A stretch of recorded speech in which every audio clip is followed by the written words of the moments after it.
आज के इस वीडियो में हम आपको बताएंगे देवउठनी एकादशी के बारे में। और जैसा कि आपने टाइटल में पढ़ भी लिया है कि देवउठनी एकादशी पर तुलसी के इन खास टोटके से 24 घंटे में ही किस्मत पलट जाती है। तो दोस्तों, आज के इस वीडियो में देवउठनी एकादशी के बारे में संपूर्ण जानकारी इस वीडियो में आपको बताई जाएगी। हिंदू पंचांग के अनुसार कार्तिक महीने की शुक्ल पक्ष की एकादशी को देवउठनी एकादशी के नाम से जाना जाता है। इसे कई जगह देवोत्थान एकादशी भी कहा जाता है। और इस बार देवउठनी यानी कि देवोत्थान एकादशी 2022 में इस वर्ष 4 नवंबर को देवउठनी एकादशी का व्रत रखा जाएगा। और इस दिन भगवान श्री हरि विष्णु की सब पूजा करते हैं। धार्मिक मान्यता है कि इसी तिथि पर, एकादशी तिथि पर, कोई भी भक्त सच्चे भाव से भगवान विष्णु का पूजन करता है और भगवान विष्णु का व्रत रखता है तो उसकी संपूर्ण मनोकामनाएं तुरंत ही पूरी होती है। और हिंदू सनातन धर्म में कहा भी जाता है कि देवउठनी एकादशी पर भगवान श्री हरि विष्णु इसी दिन योग निद्रा से जागृत जागते हैं और इससे पूर्व 4 माह यानी कि चतुर्मास के दिनों में भगवान क्षीर सागर में सो जाते हैं। इस दौरान कोई भी मांगलिक कार्य नहीं किया जाता है। वहीं देवउठनी एकादशी से सगाई, शादी और सभी मांगलिक कार्य का भी शुभ आरंभ हो जाता है। अगर आसान शब्दों में कहा जाए तो मांगलिक कार्य सभी प्रकार के देवउठनी एकादशी से शुरू हो जाते हैं। तो आज का जो वीडियो है ये बहुत ही ज्यादा खास है और विशेष है, क्योंकि इसी वीडियो में हम आपको बताएंगे कि देवउठनी एकादशी पर कौन कौन सी चीजों को करना चाहिए और कौन कौन सी चीजों को नहीं करना चाहिए। क्योंकि देवउठनी एकादशी पर उन्नति के साथ साथ मोक्ष की प्राप्ति हो जाती है। साथ ही इस वीडियो में हम आपको बताएंगे कि तुलसी माता पर यानी कि एकादशी के दिन तुलसी देवी पर कौन कौन सी चीजों को चढ़ाना चाहिए जिससे तुरंत ही 24 घंटे में ही मनोकामना पूर्ण हो जाती है। लेकिन आगे बढ़ने से पहले आपको बताना चाहेंगे कि अगर आप हमारा वीडियो देख रहे हैं तो आपको बता दें कि आप हमारे परिवार स्पिरिचुअल ट्री चैनल का परिवार का हिस्सा हैं। हमारे वीडियो पर व्यू आए या ना आए, लेकिन अगर एक भी व्यक्ति को वीडियो देखने के बाद लाभ की प्राप्ति होती है तो इसी से हमें काफी ज्यादा अच्छा लगता है। तो इसीलिए हम अपने हर एक वीडियो में बड़ी ही ज्यादा खास चीजों को आपको बताते हैं जिससे आप सभी चीजों को ध्यान रख सकें। तो आइए जानते हैं देवउठनी एकादशी पर कौन कौन सी खास चीजों को किया जाता है, कौन सा शुभ मुहूर्त है, इस तिथि के बारे में संपूर्ण जानकारी। लेकिन आगे बढ़ने से पहले वीडियो को लाइक करके कमेंट बॉक्स में ओम नमो भगवते वासुदेवाय नमः, जय श्री हरि विष्णु अवश्य ही कमेंट बॉक्स में लिख दें, जिससे भगवान विष्णु की कृपा आप पर हमेशा ही बनी रहे। और अगर अभी तक आपने हमारे चैनल को सब्सक्राइब नहीं किया है तो तुरंत चैनल को सब्सक्राइब करके बेल बटन भी अवश्य दबा कर रखें, जिससे इसी प्रकार की खास जानकारी वाले वीडियो आपको हमेशा मिलती रहे। तो आपको बता दें कि देवउठनी एकादशी की तिथि इस प्रकार है। गुरुवार 3 नवंबर को संध्या काल में 7:30 से शुरू होकर अगले दिन 4 नवंबर को संध्या काल 6:08 पर यह समाप्त हो जाएगी। साधक 4 नवंबर को भगवान की पूजा उपासना कर उपवास कर सकते हैं। वहीं 5 नवंबर को सुबह 8:52 तक पारण कर सकते हैं। अब देवउठनी एकादशी की पूजा विधि इस प्रकार है। दशमी के दिन से ही लहसुन, प्याज समेत तामसिक भोजन का बिल्कुल ही त्याग कर दें। अगले दिन यानी एकादशी को ब्रह्म मुहूर्त में उठना है और नित्य कर्मों से निर्वृत्त होकर पानी में गंगा जल मिलाकर स्नान करना है। इसके पश्चात आचमन कर व्रत संकल्प लेना है। अब सूर्य देव को जल का अर्घ्य दें, फिर भगवान श्री हरि विष्णु की पूजा फल, फूल, पुष्प, धूप, दीप, कपूर, बाती, पीले मिष्ठान आदि से करें। अंत में आरती अर्चना करें। दिन भर उपवास रखें और संध्या काल में आरती अर्चना करने के पश्चात फलाहार कर लें। दिन में एक बार फल और जल ग्रहण कर सकते हैं।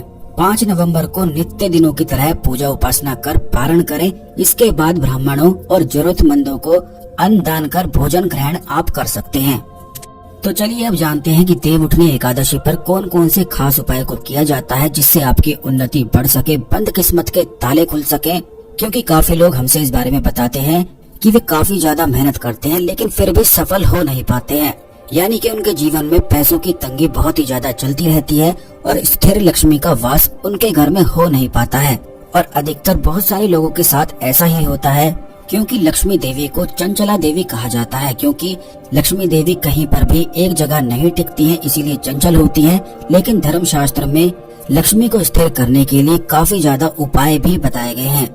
और जहाँ पर भगवान श्री हरि विष्णु की पूजा होती है वहाँ पर माता लक्ष्मी खुद ही आकर्षित हो जाती हैं। यानी कि भगवान विष्णु यानी कि धर्म जहाँ पर स्थापित होता है वहाँ पर माता लक्ष्मी का अवश्य ही वास होता है। तो चलिए आगे इस वीडियो में जानते हैं कि माता लक्ष्मी का घर में स्थायी रूप से वास किस प्रकार करवाया जा सकता है। क्योंकि जिस घर में स्थायी रूप से माता लक्ष्मी का वास होता है वहाँ पर सुख और समृद्धि के साथ साथ धन का भी आगमन हमेशा ही होता रहता है।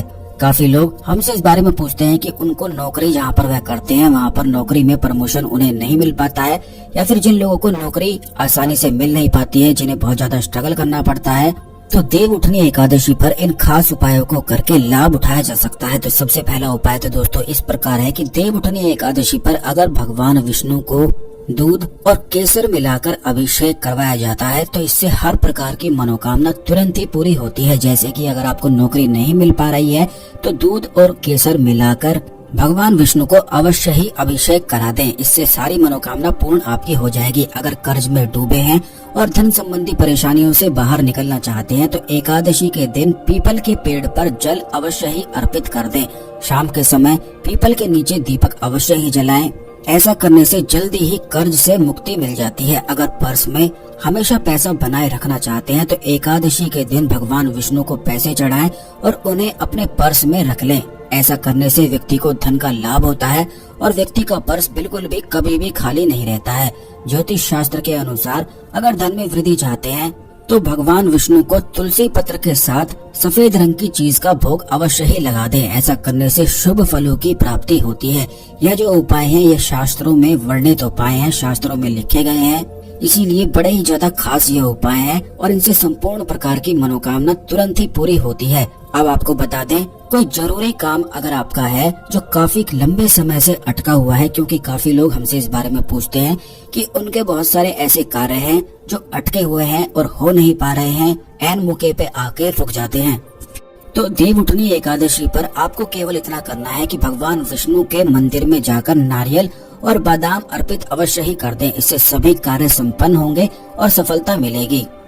आपको बता दें कि अगर आप अपने जीवन में बहुत ही ज्यादा उन्नति, तरक्की, सफलता प्राप्त करना चाहते हैं, धन प्राप्त करना चाहते हैं तो केवल माता लक्ष्मी ही धन आपको प्रदान कर सकती है। लेकिन ये भी आपको बता दें कि भगवान विष्णु यह तय करते हैं व्यक्ति के पुण्य के अनुसार कि कितना धन और कब आपको मिलना है। इसीलिए देव उठनी एकादशी पर भगवान विष्णु को जितना ज्यादा अधिक प्रसन्न कर लिया जाए उतना ही थोड़ा रहता है। इसलिए देव उठनी एकादशी पर बड़े ही ज्यादा खास प्रयोग आपको अवश्य ही करने चाहिए।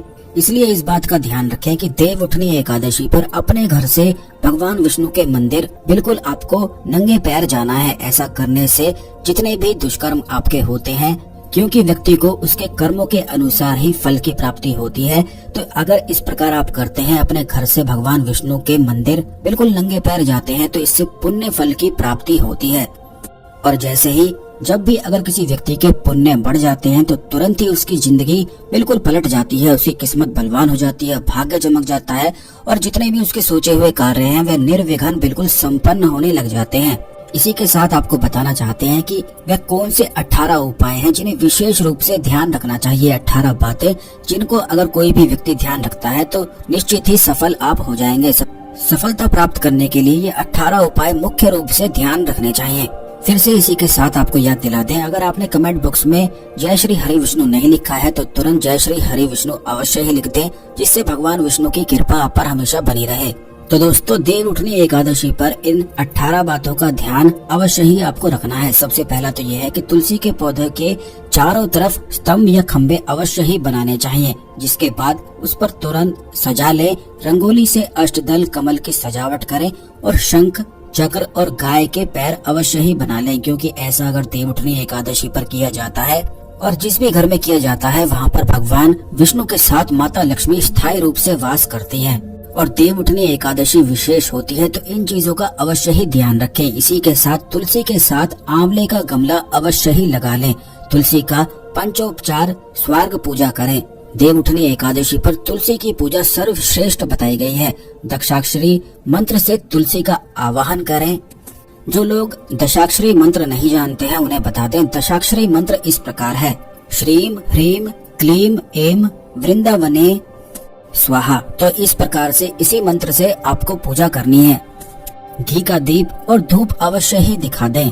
आपको ये भी बता दें कि तुलसी पूजा अवश्य ही देव उठनी एकादशी पर करनी चाहिए, क्योंकि इसी से केवल भगवान विष्णु की कृपा प्राप्त होती है। जो व्यक्ति तुलसी की पूजा करना भूल जाता है तो देव उठनी एकादशी का पूर्ण लाभ उस व्यक्ति को मिल नहीं पाता है, क्योंकि भगवान विष्णु बिल्कुल अधूरे कहे जाते हैं तुलसी के बिना, और तुलसी भी बिल्कुल अधूरी कही जाती है भगवान विष्णु के बिना। तो अवश्य ही इन चीजों का ध्यान रखें।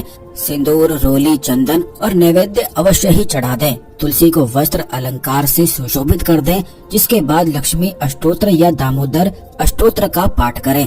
देव उठनी एकादशी पर तुलसी के पास दीपदान अवश्य ही करें, क्योंकि ऐसा कहा जाता है इस दिन तुलसी के पौधे के पास दीपदान जो कोई भी व्यक्ति करता है उसे मृत्यु के पश्चात मोक्ष की प्राप्ति होती है, और हर कोई मोक्ष ही प्राप्त करना चाहता है, क्योंकि दीपदान तुलसी के पौधे के पास करने से, खास करके देव उठनी एकादशी पर करने से, यह जो दीप का प्रकाश होता है यह उस मृत व्यक्ति के साथ जाता है, जो उसे सीधा स्वर्ग में पहुंचा देता है और उसे स्वर्ग लोक की प्राप्ति होती है।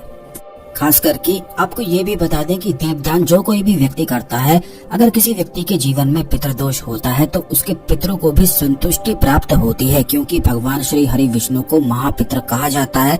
और जो कोई भी व्यक्ति उनका दीपदान करता है, देव उठनी एकादशी के दिन करता है, तो उसके पितर उसे आशीर्वाद प्राप्त करवाते हैं, यानी कि उसे आशीर्वाद देते हैं, और जितने भी उसके रुके हुए कार्य हैं सारे संपन्न हो जाते हैं। पितर बिल्कुल ढाल की तरह ऐसे कार्य करते हैं, जिस भी व्यक्ति के पितर प्रसन्न होते हैं तो ऐसे व्यक्ति का कोई भी बाल बांका नहीं कर सकता है।